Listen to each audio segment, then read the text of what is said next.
Ya, Alhamdulillah sudah pun memasuki jam 8.36 pagi. Seperti biasa kita sudah pun menguar-uarkan di awal rampai pagi segmen pembangunan masyarakat untuk tajuknya remaja dan masalah sosial untuk kita ketengahkan pada pagi ini. Ya, dan Alhamdulillah kita telah pun mendatangkan seorang tetamu undangan pegawai pembangunan masyarakat iaitu di sebelah kiri saya Yang Mulia Muhammad Ashraf bin Rahim. Assalamualaikum tuan. Assalamualaikum tuan. Selamat pagi. Selamat pagi. Selamat pagi Apa khabar kembali. pagi ini, sihat ya? Sihat alhamdulillah. Alhamdulillah. Pertama sekali kita sangat berbesar hati ya dengan kedatangan Tuan Muhammad Ashraf pada pagi ini ya untuk mengongsikan berkenaan dengan remaja dan masalah sosial ya. Jadi kita ni ingin mengetahui permasalahan-permasalahan yang dihadapi oleh para remaja kita ni masa ini ya. Kalau dulu cabarannya lain dan era moden ini cabarannya lain ya. Jadi sebelum kita panjang lebar lagi mengenai tajuk ini, mungkin tuan sendiri boleh mengongsikan kepada penonton-penonton kita ni pengenalan dan juga mukadimah untuk tajuk kita pada pagi ini. Okey, terima kasih. Sekali lagi diucapkan Assalamualaikum warahmatullahi wabarakatuh. Waalaikumsalam Selamat pagi dan belum terlambat lagi untuk saya mengucapkan selamat tahun baru 2021 untuk penyampai pada pagi ini. Seperti yang diperkatakan tadi, tajuk perbincangan pada hari ini adalah mengenai dengan remaja dan juga masalah sosial. Masalah sosial, ya. Sebelum saya menghuraikan dengan lebih lanjut lagi, apa dia sebenarnya remaja dan masalah sosial ini? Okey, saya ingin mendefinisikan umur remaja sebenarnya adalah di atas 14 tahun. Okey.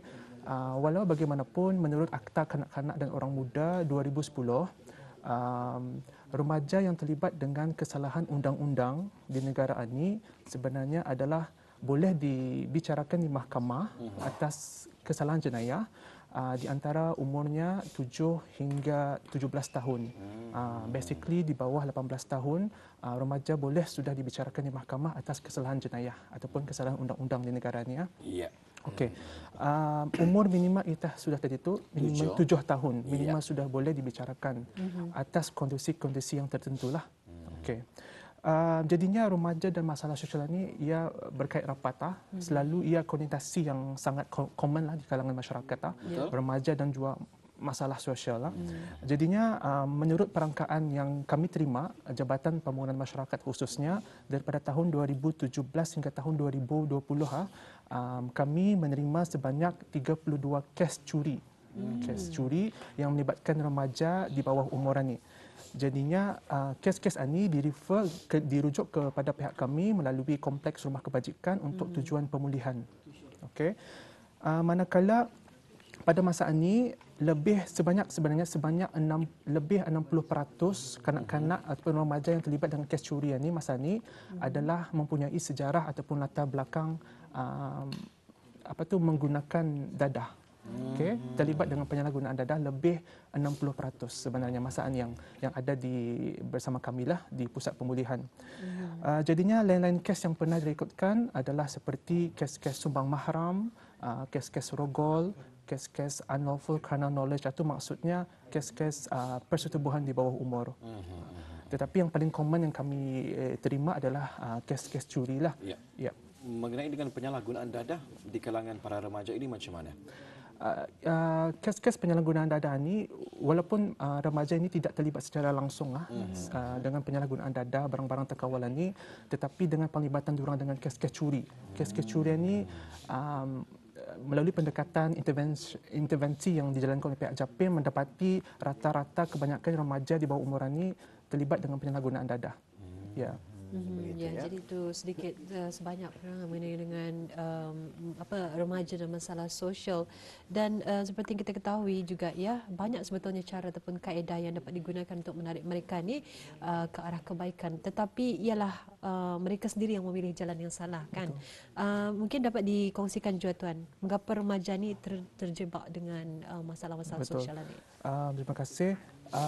Secara zahirnya lah remaja, orang-orang muda ni, kanak-kanak di bawah umur ni sebenarnya diorang ni fragile lah. Fragile. So diorang ni vulnerable juga. Jadinya dari segi pemikiran diorang ni kurang matang dalam membuat pilihan. So remaja ni secara zahirnya juga diorang ni inginkan keseronokan, kebebasan dan juga diorang ingin memikirkan impak negatif itu dalam jangka masa panjang. Apa akan Alasan yang jadi? sering kita ni dengarkan daripada para remaja ini ingin mencuba, Sesuatu ingin yang tahu. baru. Macam mana pendapat tuan sendiri tu? Betul. Sebenarnya ada dua faktor yang menyebabkan remaja ini terjerumus ataupun terjerabak dengan masalah sosial ini. Satu adalah faktor luaran, yang kedua adalah faktor dalaman. Faktor luaran seperti yang tuan cakapkan tadi adalah lebih kepada faktor masyarakat, pengaruh rakan sekeliling. Sama ada rakan sebaya yang sama umur dengan mereka ataupun juga rakan yang lebih dewasa daripada mereka. Okey, kebanyakan kes-kes yang kami terima, kes curi tadi contohnya, kebanyakannya remaja yang di bawah umur ini bergaul dengan orang-orang dewasa sebenarnya. Diorang terlibat mencuri dengan orang-orang dewasa. Okey. Dan saya ingin kongsikan juga akibat pengaruh rakan-rakan ini pada tahun 2018 pihak Japim ada menerima juga satu kes viral lah yang disebarkan melalui media sosial sekumpulan remaja yang terlibat dengan penganiayaan haiwan. So kes tersebut dirujuk kepada pihak Japim di mana proses pemulihan dijalankan dan juga pengawasan terhadap remaja tersebutlah. Selain daripada itu, tahun lepas semasa negara sedang bergelut dengan COVID-19, ada sekumpulan remaja terlibat dengan satu perkumpulan bersama orang-orang dewasa di salah sebuah hotel di negara inilah. So remaja tersebut dirujuk juga ke Japim untuk pemulihan dan juga pengawasan. Alhamdulillah, salah seorang daripada mereka masa ini mengikuti program khidmat bakti negara PKBN. Jadinya faktor menyebabkan diorang ini sebenarnya terlibat dengan masalah sosial adalah faktor persekitaran, rakan sebaya ataupun rakan yang lebih dewasa daripada mereka. Selain daripada itu juga keadaan keluarga yang kurang stabil dari segi ekonomi atau biasa melalui intervensi Japim pun selalunya kebanyakan keluarga adalah datang daripada keluarga yang bukan senang. Okey, dan juga ada di antara ahli keluarga yang juga terlibat dengan kesalahan jenayah. Di dalam rumah tu keadaannya indah selamat untuk diorang tinggal bersama. Jadinya faktor ini menyebabkan diorang terbiarlah dari segi kesejahteraan dan juga pendidikan mereka. Okey, kalau tadi itu faktor luaran. Kalau faktor dalaman lebih kepada dalaman remaja itu sendiri dari segi emosi, tekanan dan juga stres ataupun depression. Dan juga faktor dalaman ini lebih kepada kurangnya bimbingan agama dari segi agama dan juga kerohanian mereka yang sangat lemah lah. Jadinya berdasarkan kepada pendekatan yang pernah Japim jalankan, kebanyakannya faktor sosial dan ekonomi ini mendapati remaja ini terabai dari segi pendidikan, dan persekitaran yang kurang selamat ataupun tidak selamat untuk mereka lah.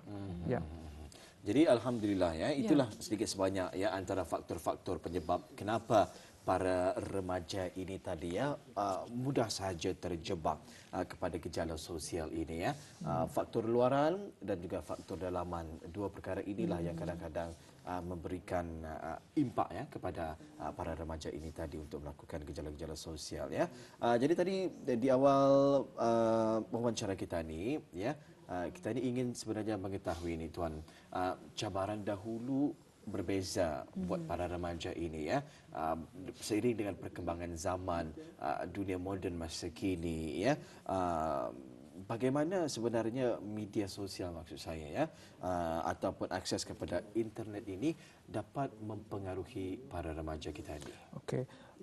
Kita ni sedia maklum tahun 2020 merupakan tahun yang mencabar untuk kita ni semua. Betul. Dengan adanya COVID, pelajar-pelajar ataupun remaja ni bergantung sepenuhnya kepada komputer, internet, akses kepada internet secara meluas. Jadinya pembelajaran diadakan secara maya ataupun secara online lah. Jadinya tidak dinafikan faktor akses kepada internet ini, media sosial ini menyumbang kepada boleh mempengaruhi remaja khususnya. Kita sedia maklum media sosial seperti TikTok, Instagram, Facebook itu jika disalahgunakan oleh remaja akan mendatangkan sesuatu yang kurang baiklah, seperti TikTok yang kita ni tahu di luar negeri dijadikan sebagai sesuatu yang untuk memperlihatkan sesuatu yang kurang baik lah. Okey. Melalui rekod JAPIM, statistik yang diperolehi daripada JAPIM, 90% kes remaja sukar dikawal ini adalah berpunca dari pengaruh dunia cyber. Okey. Maksudnya macam mana tu pengaruh dunia cyber? Bagaimana dunia cyber ini boleh mengontrol ataupun mengawal mereka Okay. ini? Ya. Ingin saya kongsikan juga ada beberapa kes yang pernah dirujuk juga ke JAPIM mengenai remaja ni, seorang remaja yang terlibat dengan pergaulan bebas. Okey. Remaja ni mula aktif dengan pergaulan bebas sejak usianya awal lagi, umurnya 17 tahun. Okey. Sudah aktif dengan pergaulan bebas. Macam mana remaja ni kenal dengan seorang wanita ni adalah melalui Facebook. Okey. Melalui Facebook berkenalan, jadinya selepas itu selama beberapa bulan menjalinkan hubungan sesama wanita perempuan ni. So jadinya ada satu ketika so kejadian mendapati terlibat dengan persetubuhan di bawah umur remaja ni so dirujuk kepada pihak JAPIM daripada pasukan polis. Ya. Jadi itulah antara perkara-perkara yang sangat membimbangkan, bukan saja kepada para ibu bapa, tetapi kita ni khususnya masyarakat kita ni sendiri sememangnya bimbang dengan ialah remaja dengan pengaruh-pengaruh terjebak dengan masalah sosial. Betul. Kalau kita lihat di laman sesawang ataupun internet banyak informasi-informasi semasa yang boleh kita dapatkan. Akses bagaimana cara-cara untuk melakukan jenayah Betul. Jadi ini memang berhati-hati para ibu bapa dan juga penjaga dengan apa yang internet ini sajikan kepada anak-anak bangsa kita ni. Ya, jadi perlunya sebetulnya pemantauan daripada ibu bapa kepada anak-anak, tidak kiralah mereka ini. Jadi bagaimana sebetulnya ni tuan mencegah remaja daripada terus terjebak dengan masalah sosial yang mereka hadapi ini? Okey. Sebenarnya pencegahan ini ia ada 3 peringkat atau yang pertama adalah proses pencegahan. Yang kedua adalah lebih kepada intervensi ataupun rawatan, dan yang ketiga adalah proses pemulihan. So pencegahan ini, bila bercakap mengenai pencegahan ini adalah bermula sebenarnya daripada kita ni, okey, terutamanya orang dewasa ni di rumah, ibu bapa khususnya, di mana peranan mereka ni untuk melatih kanak-kanak ataupun remaja ini dengan didikan yang baiklah, dengan penerapan nilai-nilai yang murni, pembentukan tingkah laku sebenarnya daripada rumah sebenarnya. Kanak-kanak ini, remaja ini mudah mengikuti apa saja sebenarnya contoh yang terbaik. Diorang fikir perbuatan itu baik di mata mereka, tetapi sebenarnya tidak baik. So diorang mudah copy paste, mencontohi perangai orang-orang dewasa ni sebenarnya. Kalau mereka tidak kuat sistem ketahanan diri, bermulalah satu proses di mana diorang ini memberontak, jadinya suka dikawal, jadinya macam tu.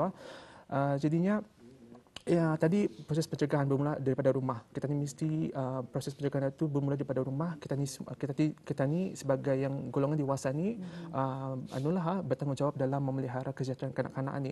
Yang keduanya proses intervensi ni. Sekiranya kanak-kanak ni didapati khususnya kanak-kanak yang remaja yang direfer ke JAPIM ni, kalau kami menerima kes-kes macam ni, kami menjalankan intervensi kepada mereka ni.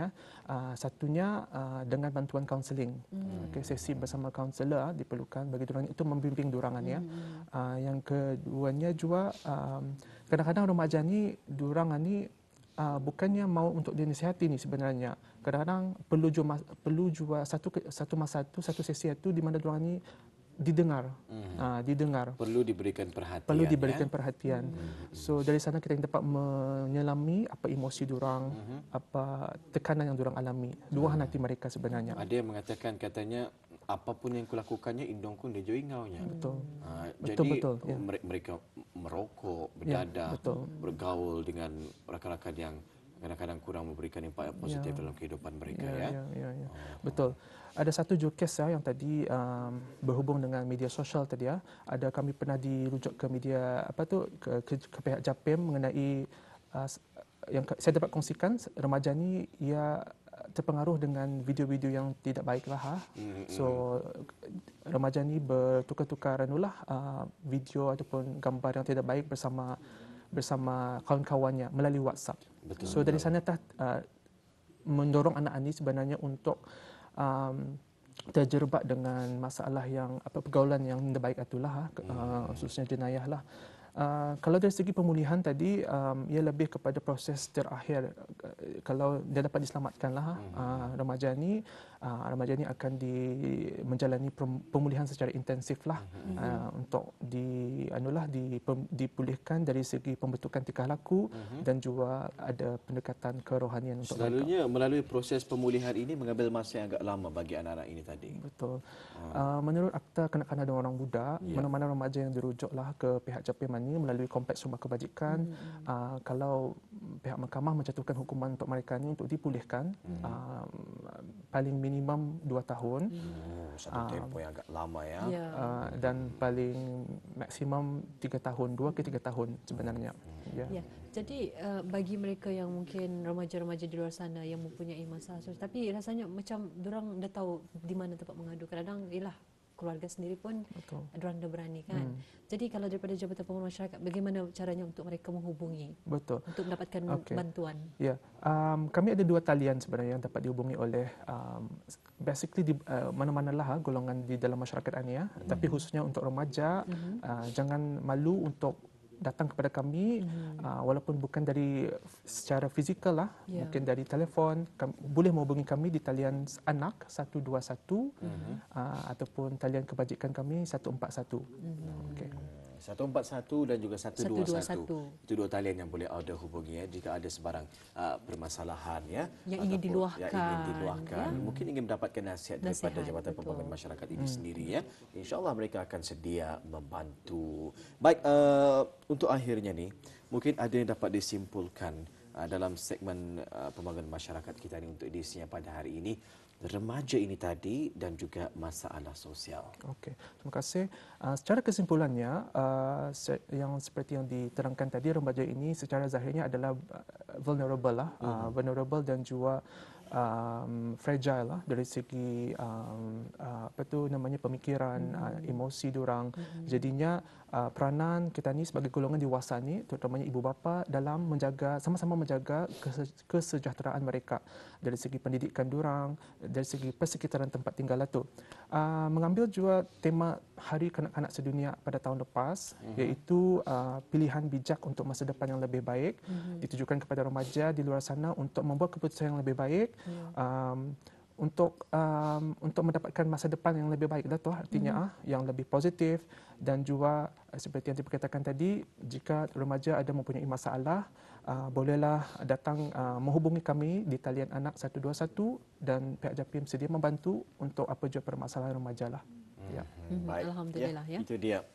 Jadi mudah-mudahan kita ni akan terus ya mengambil apapun juga nasihat dan juga saranan ya daripada Jabatan Pembangunan Masyarakat tadi. Buatlah pilihan yang betul. Ya untuk kehidupan para remaja kita hari ini ke depannya, kerana kita percaya para belia ataupun remaja sekarang ini adalah pemimpin di masa akan datang. Ya. Jadi jika rosaknya akhlak para remaja, para belia kita ni sekarang, macam mana negara kita ni Brunei Darussalam 10 tahun, 20 tahun akan ke depannya ya. Jadi kita ni bimbing anak muda kita ni belum terbuluh biarlah dari rebungnya.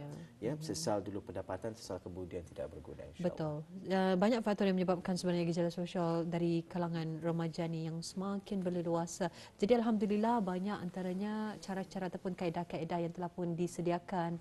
Ada berbagai program-program juga yang telah pun disediakan oleh pihak kerajaan, antaranya motivasi, kem motivasi dan sebagainya. Dan daripada Jabatan Pembangunan Masyarakat juga banyak memberikan bantuan kepada remaja-remaja ini dalam sama-sama membantu mereka menangani masalah-masalah sosial. Baik. Ribu terima kasih ya kita ucapkan buat Yang Mulia Tuan Muhammad Ashraf bin Rahim, Pegawai Pembangunan Masyarakat, bersedia bersama kita pada pagi ini. InsyaAllah ada kesempatan kita akan bersama lagi di lain waktu dengan topik yang lain pula ya. Baik, Assalamualaikum Tuan. Waalaikumsalam warahmatullahi wabarakatuh.